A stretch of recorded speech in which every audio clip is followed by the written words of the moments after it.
This episode is brought to you by Liquid IV. The hot summer months are back, and Liquid IV is here to make sure you stay hydrated.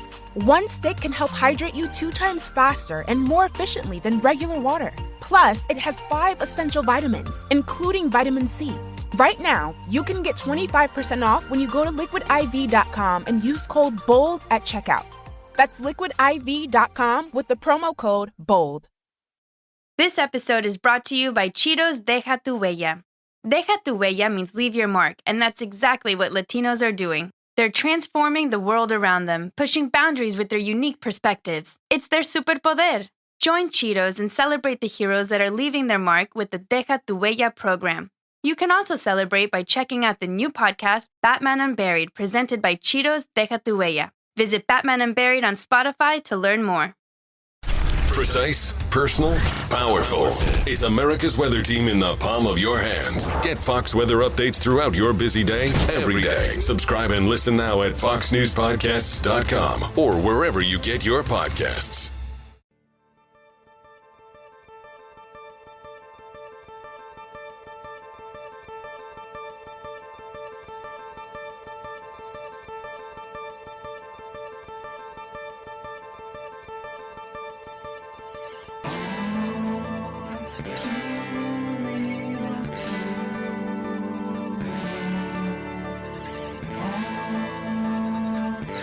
Okay, everybody, welcome to the latest episode of All Too Real 2. My name is Michael E. Cullen II, and with me, as always, via Zoom is Sesame. Khonshu is actually kind of a dickhead god in Karda. It's a long middle name. Yeah. Is that Egyptian?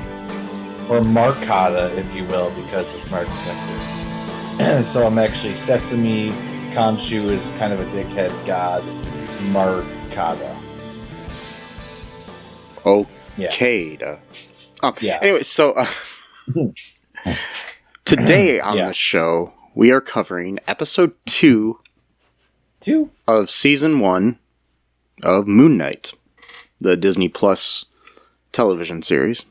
And I hope it's only season 1, because I want another season. Yeah, we'll have to see. We'll have to see, because apparently they don't do a lot of... Well, I know they're going to do a season 2 of What If. I know that much. But that's the only one I know of that are going to do that. Loki as well. Oh, Loki. That's right. Yeah, Loki. But anywho, I do know that Oscar Isaac is only signed up for... He's only on contract to do this show, not even any movies or anything, so... Okay. He didn't sign a long-term contract, so we'll see what happens. Yeah, well, Moon Knight's kind of a obscure character in the Marvel. He's not... he's almost kind of seen as a joke sometimes, because, like, the stories... I've been doing like a deep dive of like the history of Moon Knight. Some of these stories are just, they're like absolutely ridiculous. Like, like, what were they thinking? Like when they thought of this, like literally its very first appearance isn't even in his own comic book, which that's not. I mean, a lot of characters. Yeah, most comic book characters are introduced in somebody else's. But it was an issue called Werewolf by Night, where he's Marc Spector. He's a mercenary, and they hire this group. I don't know, government people, whatever. they hire him to capture this werewolf, and they give him the suit. So the Moon Knight suit in this original version, he wasn't given by Khonshu, or doesn't have any like supernatural divine type of thing. They just gave him the suit, wear the suit, and it's got a bunch of gadgets and shit, and go capture this werewolf. And then he captures a werewolf, but then he's like, well, hey, you paid me to bring him, to capture him. You didn't pay me to bring him in. And then I guess like he felt sorry for the werewolf, so they like went and beat up the guys that paid him to do all this in the first place. And then he just leaves. That's it. That's your very... What's that? I said okay. That's your very first appearance of Moon Knight. Just like a pointless, meandering story, which kind of, I guess, makes sense a little bit, because it kind of because his character, I guess, sort of evolves over time as being kind of like he's neither here nor there. He just kind of shows up, then he leaves, and that kind of goes into the dissociative identity disorder, which that was later retcon. Later that wasn't his own. That originally his separate identities were just covers that he was using to like talk to certain people. Like he had Stephen Grant was like his high society, rich kind of Bruce Wayne type of guy, so he could like hear about like crimes, the big crimes being committed. But then he also had a character that was more of like a street level guy, but like these weren't like actual personalities. These were just identities that he created for himself. And then over time, of course, that evolved into. It's really interesting. I'm very.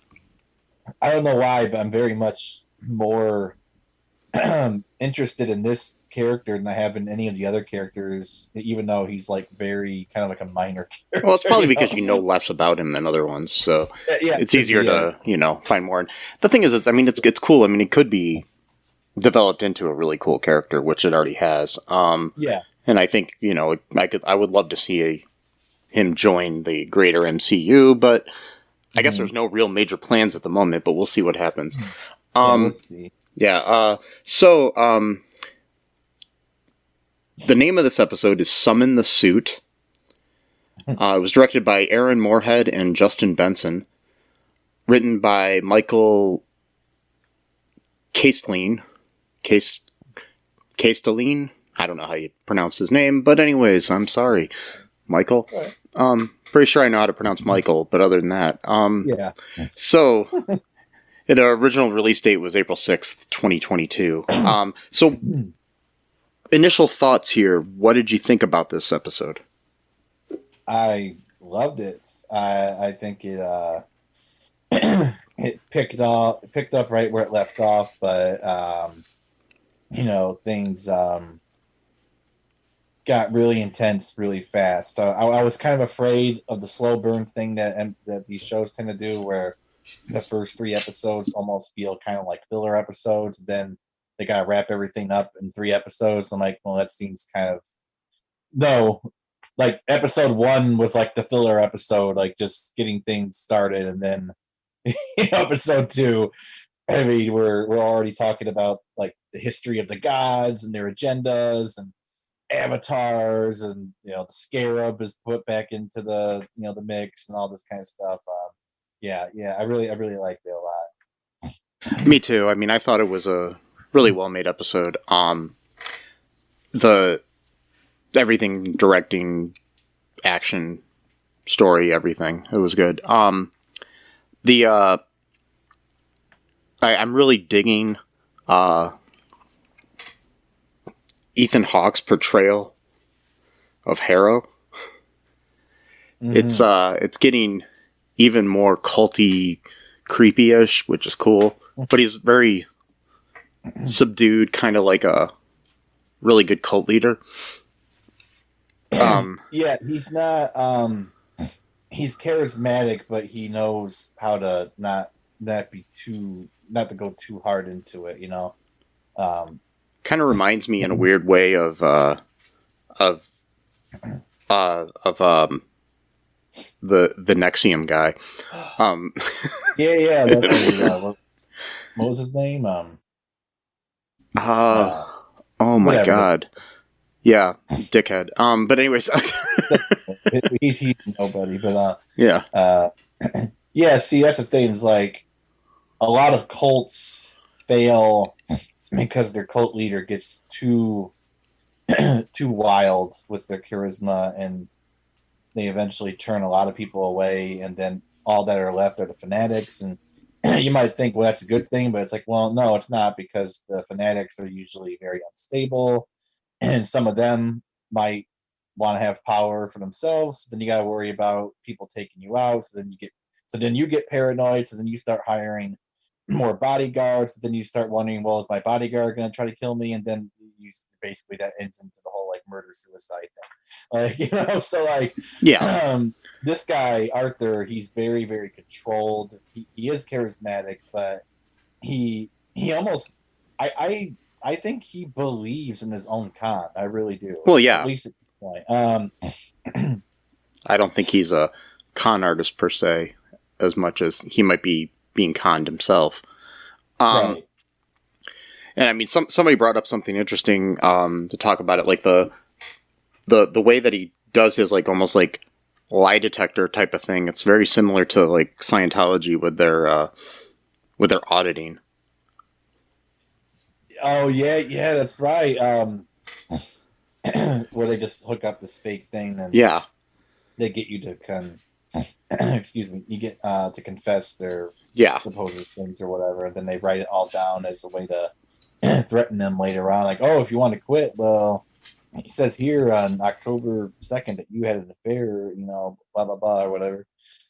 And we wouldn't want your wife to know that, would we? Yeah, so it's kind of interesting. So let's jump in. What happened in this episode?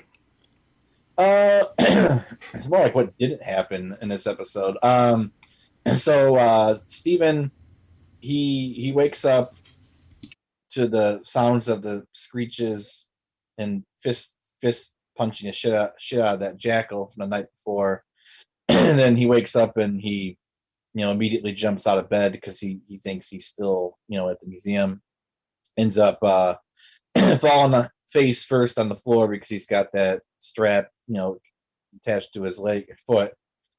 And then he immediately starts asking, to talk to Mark because he remembers everything from the last night. And, Mark doesn't show up. And then he goes to work all paranoid because the surveillance dude, told him that, like, the bathrooms have been completely destroyed. So Steven's like, oh, I've got some information about that. Let me go and watch the security footage with you. And he's like, yeah, sure. And he's like, yeah, but don't tell Donna. And then, Steven's like, oh man, like, this is gonna melt your mind.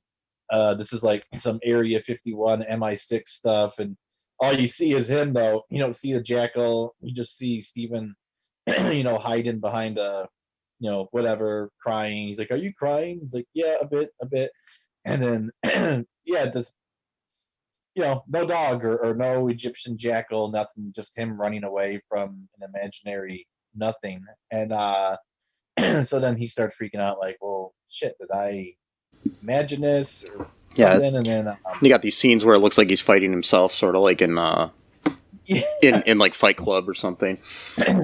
Yeah, exactly, like that whole like we talked about before, where this is almost like a reverse Fight Club, where the Brad Pitt character is like the real guy and the Stephen Grant is the alternate,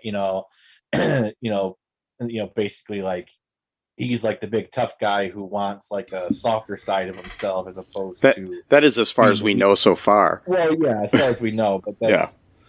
Who knows where they're going to take this? Because I think there might even be like more personalities that we have yet to meet. So there are quite a few in the comic, well, at least in some of the more recent comic series.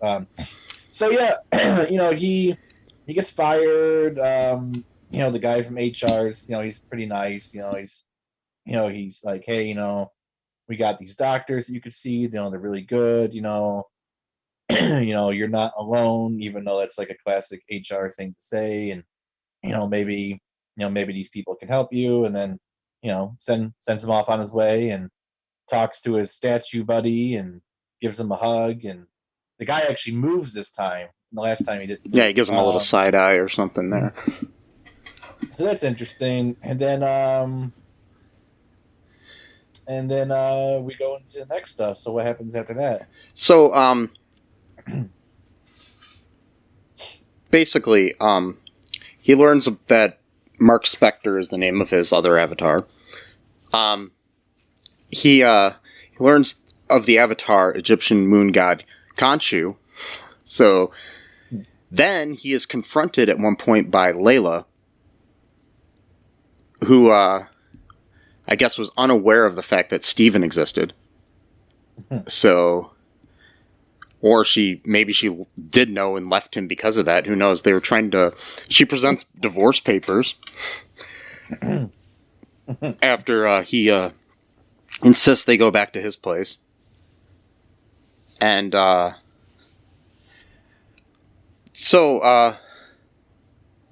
they say that they're not going to, press charges at all or anything at the museum. They're just firing him for destroying the restroom.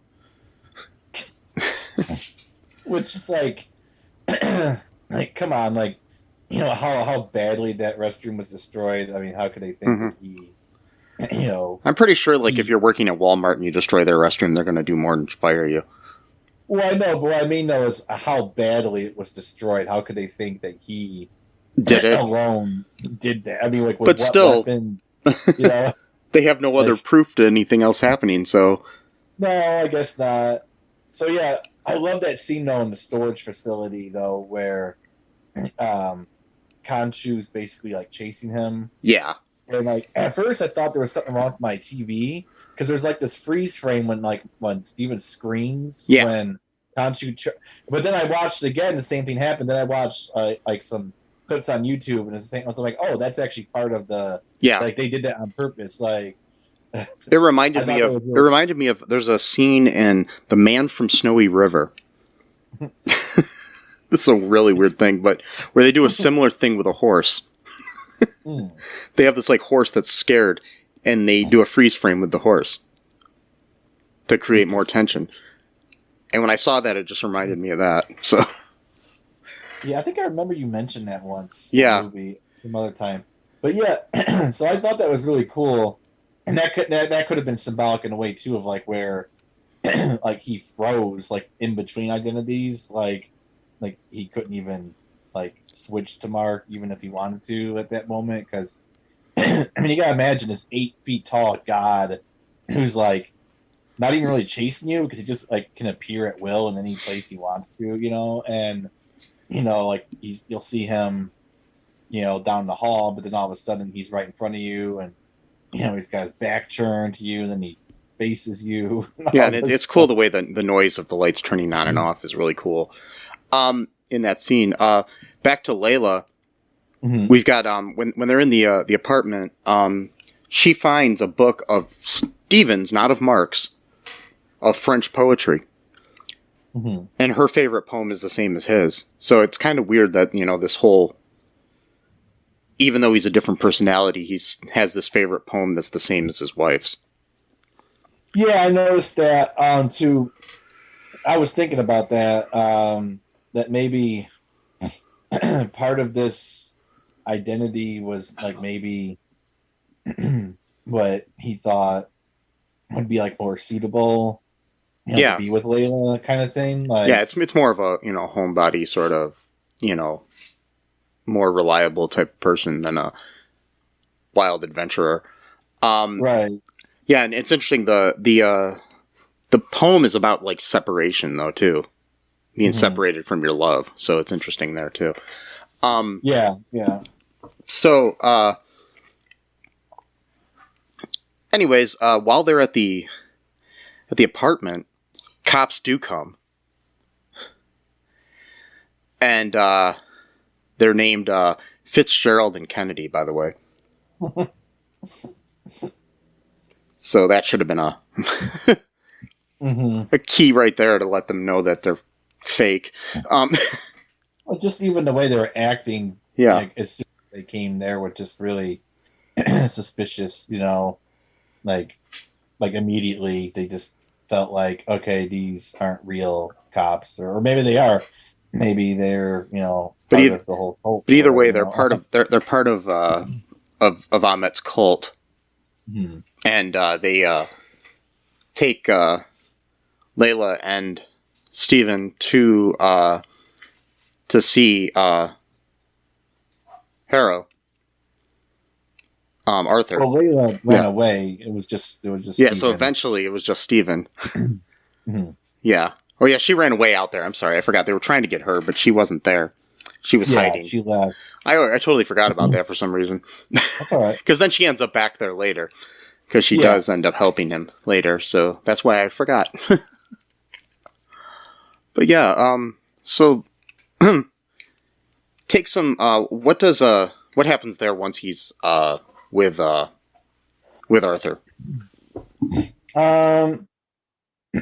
once again, Arthur is very he's very nice, kind to Stephen. He understands, his predicament, but he's still, very firm that he wants the scarab. But he's, he understands that, when he's talking to Stephen, he's talking to Stephen. He's not talking to, Mark pretending to be someone else. Like, he understands that this is like an actual other person, that he's talking to. So, that's interesting. And then he shows, the little commune, I guess, that they live in, how, it used to be like the worst neighborhood in London.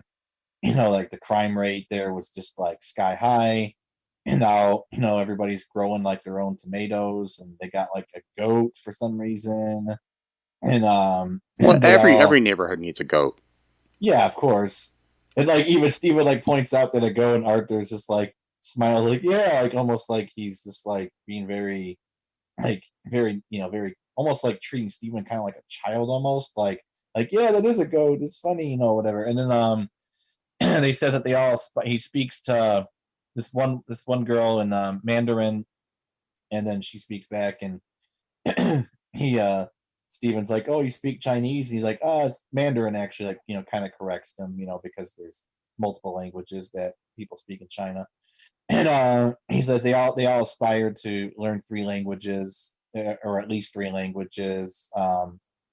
Basically demonstrating that, this is like a very, prosperous, intellectually inclined neighborhood, like people who, they live, they live good, productive lives. They're curious, about other cultures, almost like a, utopia, I guess you would call it. And, you go inside, I don't know where they all stay, in some building. And, they got these people watching like dolphins, or whales. Like bunch of like nature type stuff, like a bunch of animals and things like that in slow motion on screen. Yeah, exactly. Slow motion, just like a peaceful, kind of meditative, probably, probably something like that. And who knows, that could have been maybe new recruits maybe do that to kind of get them used to like the peaceful life or whatever. And then he reveals that he's a vegan himself. And but by the way, Khonshu is like throwing a complete fit during this time. Like, he's like making things all windy and shit. And he's like, Arthur's like, you could see him, right? And he's like, don't worry, you don't have to listen to him all the time. Or you don't have to do what he says. Like, he's like almost like like trying to assure Steven that like he's like, yeah, this guy's haunting you and stuff, but he can't really do anything to you. And it's like, that's all he can do here. He's like, just acting like a kid in the middle of the grocery store who didn't get the Nestle Crunch bar he asked for or something. Yeah. Oh yeah, because and the thing is too is like he's really getting under Khonshu's skin. Like, I think he knows that he's there. Like, I don't know if he knows, but like he knows like the things to say to really piss. Because it like he said at one point, he says Khonshu likes to throw temper tantrums like a 2-year-old.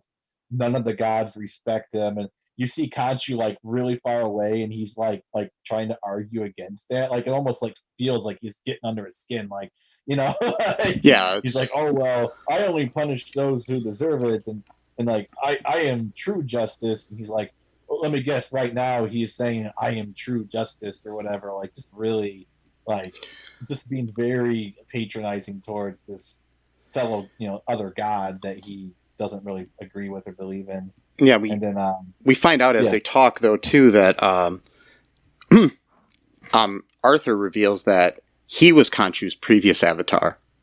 Right. Until he could be lying. Yeah, he could be lying, but he says until he decided to follow Amit because she prevents harm rather than what Khonshu does, where he seeks justice for past deeds, where Amit basically seeks justice for future deeds.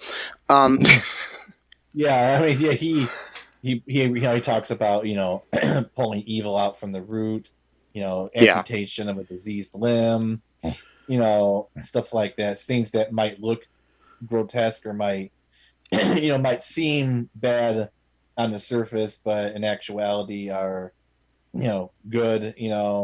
It's basically like an extreme form of predestination or predeterminism, which is a form of philosophy which basically says that everyone's actions are predetermined. Like anything anyone's ever done, it was meant to happen. So it's okay, I guess, to punish them before it happens because they were going to do it anyway. Which, you know, that's I don't know. I kind of agree with determinism a little bit, but not to that extent. But yeah, it's kind of creepy. Speaking of determinism, I'm determining right now that we should take a break, and then we'll come right back and talk more about the episode. How about that? Right. Yeah. See, you only thought you had free will to do that, but you were determined to. Yeah. The gods told me we needed to, so let's do that right now, and we'll be right back. No Outlet Live. Hey, I'm Jay Remy, host of No Outlet Live. If you're in a podcast that explore any and everything, check us out. We stream anywhere you listen or watch podcasts, or just type No Outlet Live, one word, in your Google search bar to find the show. Live Saturdays at 7 p.m. Eastern Time on Facebook. No Outlet Live, your road to boredom ends here. Do you like Tessa? Do you think this will be a date that can last? Well, she's not very articulate. And just as was predicted, we are back. Yep. It was determined. It was determined, yeah. And now all is right in the world. Well, as I open my Pepsi. Yeah, see, that was determined as well. Okay, so what happens next?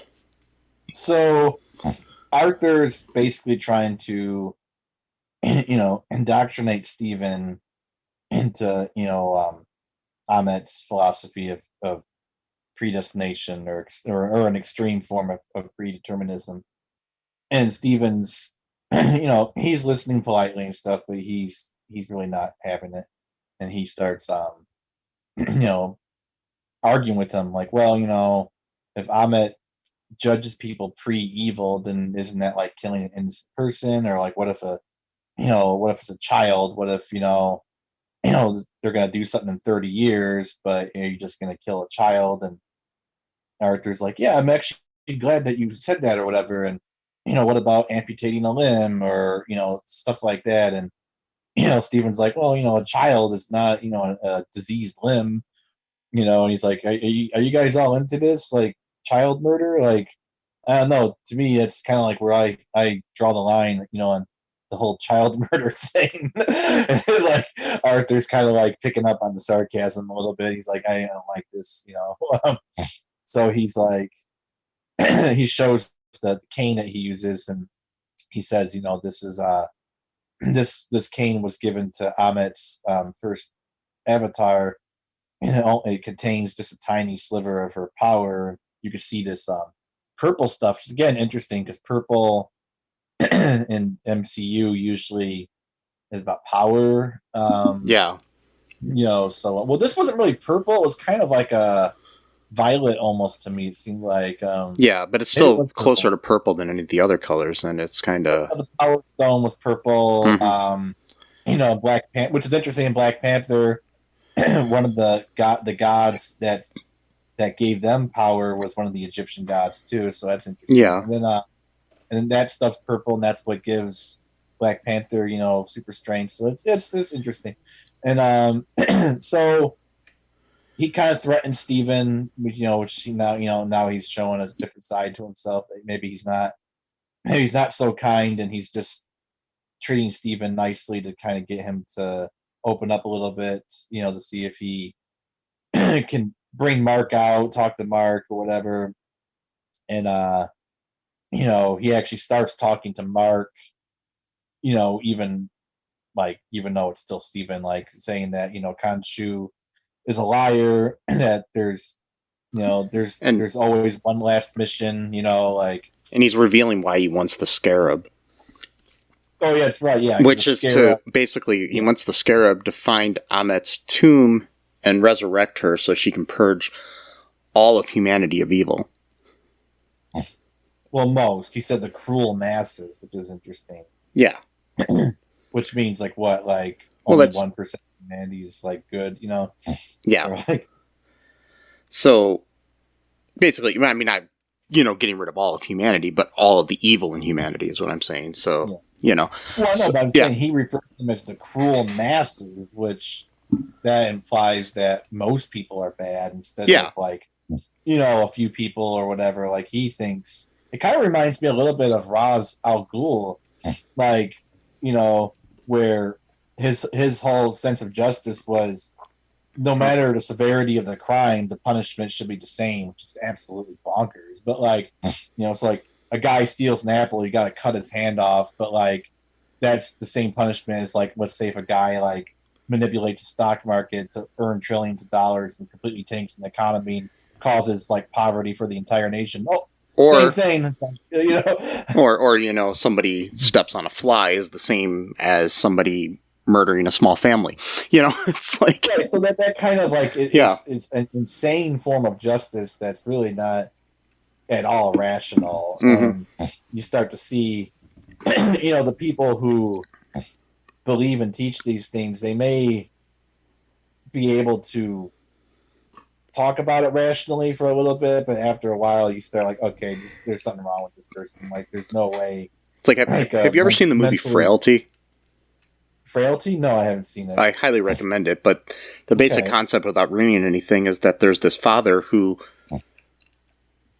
along with his sons, believes that he was put on Earth to be basically an angel to kill demons. Oh, yeah, I've seen that with Bill Paxton. Yeah. Yeah, that's an insane movie. It's actually one of my favorite movies of all time, but it's just really good. Yeah, and at the end of the movie, you never really know if it was real or not, or if they were actually really good people, or if they were the bad people. Yeah, it was. Yeah, so it's something like that. Like, if you're being told to do something, but my thing is, it's like if Ahmed is telling him that these people are bad, how do we know that she's right? Exactly. How do we know that she's right, or how do we know if she's even real? That's the other thing too. Or if it's just some kind of, maybe he has dissociative identity disorder or something. But right, maybe he's using Ahmed, because like I've done a little bit of research on Ahmed too. So apparently, she wasn't really even a god herself. She basically was like a servant of another god, and then that god would actually be the one to weigh the scales, and then if your heart was, I think, light, like heavier than a feather or something like that, then Ahmet would eat your heart. But then in this show, it actually shows Ahmet above the scales themselves, so that she's the one actually weighing the scales. So that could be an indication, like, well, did Ahmet herself kill a fellow god or rise to power in her own way, type of thing? And is she trying to become like the head god or the godhead, Because I mean, all the gods here sound bad. Like, Khonshu is like an asshole completely. So like, because like honestly, I think Khonshu might be the bad guy of the show, but or one of the bad guys. At least. And in certain ways, I might even think these gods aren't really gods; they're basically just dissociative identity disorders for these people. They could be, but where are they getting all the power from? The supernatural power from? That's what I want. Who knows? Maybe that's just built in, but I don't know. Who knows? You know what I mean? It's hard to say, but we'll find out. At this point, it's hard to say. But anyway, so yeah, go ahead. But I was gonna say we can leave that for speculation. Yeah, sure. Yeah. So what happens next then? So he uses the cane to open a portal into, I guess, hell or something, and then, or the Egyptian underground, afterlife, and lets out another jackal, because apparently, I guess that's all he has the power to bring out is jackals, because that's all we've seen so far. But we do find out, though, that in the security footage, it wasn't that was in Steven's imagination. The jackals really are actually invisible, and only he could see them, apparently. Like, just weird. Because at one point, Layla shows up with the scarab, and they basically make a run for it. She beats up some guy. They bolt a door open. She still thinks that Steven is Mark, and he's just still like playing his role. And she's like, "All right, you need to snap out of it. You need to summon the suit." And he's like, "What suit?" He's like, "Just do it, you know." And then at one point, she actually calls him Steven just to like kind of level with him. Yeah. Like, and still doesn't work. So she's like, "Okay, well, I'll take care of it, whatever." And then the jackal comes in. She doesn't see it. He does, and it chases him out the window. And Khonshu this time actually tells him to summon the suit right before he falls to his death. It's interesting because Khonshu told Steven to summon the suit, and Steven's not supposed to be involved in any of this at all. But Khonshu's desperate, so he's like, "Fuck, well, I'm gonna lose my avatar. So if this is all I can get, then..." And so he's like in a white like tuxedo type suit, not tuxedo, but like he's got the mask and stuff, like a dress suit, and and his mask is kind of like fractured a little bit to kind of indicate like his like splintered mind or whatever. And this is the same costume that in the comics is called Mr. Knight. Yeah, which was like a detective kind of figure, but I don't think they're going with that in this. Well, no, but they're using the concept there. But yeah, they're using the suit. And Mark is like, "Steven, like, what are we wearing here?" And he's like, "Well, they told me to summon the suit." He's like, "Yeah, like the ceremonial garb, like of Khonshu, like not what he's like, not a psychotic Kenny Rock, not psychotic Colonel Sanders." Yeah. And he's just like very disappointed in them and stuff.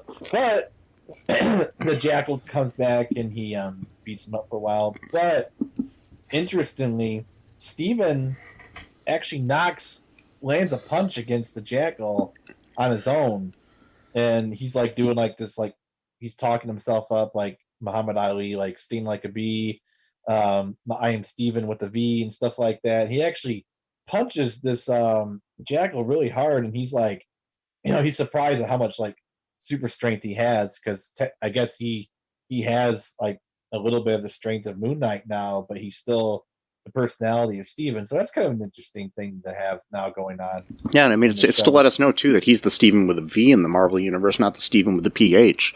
Yeah, exactly. Which is strange. Yeah. No, yeah, so basically what ends up happening then, they lose the Scarab in the fight. Yeah, again. Yeah. And, Spector eventually takes control. Spector kills the jackal, loses the Scarab to Arthur. Khonshu is threatening Mark that he's going to claim Layla as his next avatar should Spector fail to stop Harrow. Mm-hmm. Before sending the... Before he takes Spector and he sends him to Egypt. So yeah, like just like floats him by, I guess. Or yeah, and he wakes up in Egypt. So he's drinking, or at least someone's drinking on the floor. And so who knows who that is? What personality? Yeah, you see someone in the mirror looking at whoever's drinking on the floor. Yeah, so we don't know if this is Mark or Steven, or maybe a third or fourth personality we don't know about. So right, in the comics, there is like a guy who kind of is into like partying a little bit. Yeah. So that could be, maybe he wanted to have a good time in, Cairo or wherever they're at.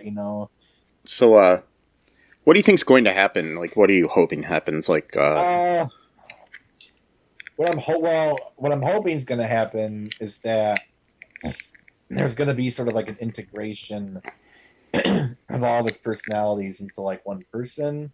I don't know if that's going to happen, but that's kind of what I'm hoping. Mm-hmm. Or that Steven's going to become like the main one, and he's gonna have like kind of the sort of strength and determination of Mark, but not like the absolute like brutality of Mark. But who knows? And I think Arthur is going to be revealed as either either Amit doesn't even exist at all, and he's just like taking her power and pretending to be her avatar, or what I'm thinking is because either he's lying, when he says that he used to be Khonshu's former avatar and then switched over to Amit, like converted, I guess, to her religion or whatever. Because like we saw this in like the Crimes of Grindelwald, where Grindelwald just tells Credence that he's Dumbledore's brother. He could just be saying bullshit, just but it could be true, but who knows? And then yeah. So I don't know, like about like how could you just leave like being someone's avatar? Like I don't understand how that would even work. Like, so that mean that like, well, in my opinion, I think if it is true, then I think there was some kind of fight over the fact that he was the avatar between Ahmed and Khonshu. Like, yeah, did Ahmed like take him? Like make like was there like or did she like convince him? That he, like my whole thing is that like maybe Arthur was like too brutal for Khonshu, and then that's what attracted him to Amit in the first place, where he's like, wait a minute, like I get to kill people before the fact, like awesome, and see that's what leads me to the point that I think that Khonshu might be the ultimate bad guy in the show. So yeah, like he's not a good guy or a good god. I mean, no.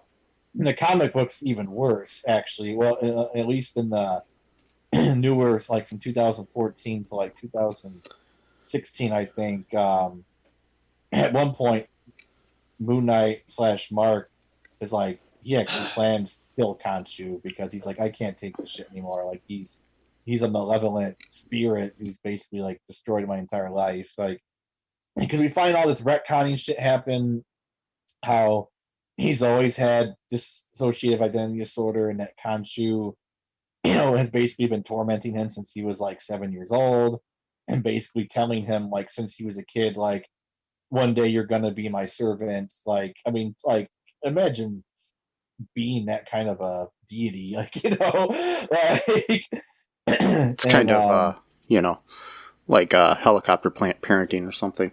Yeah, but like a much worse. Yeah. But yeah, I don't know. I mean, I don't know if he's like the ultimate bad guy. I think like they're probably all the gods are bad because they want human avatars to just do their bidding, regardless, of how it affects them. Yeah, I mean, it's like they're taking away free will in a way, because like you've got this whole determinism aspect and everything too.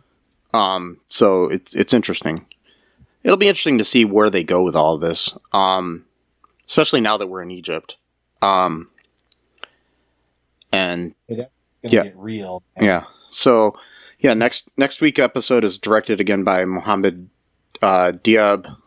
So we'll see how he does that. So he's directing most of the episodes except for 2 of them that are directed by the directors of this episode. So, anyways, anything else before we wrap things up here? Just be careful, about the gods that you serve, and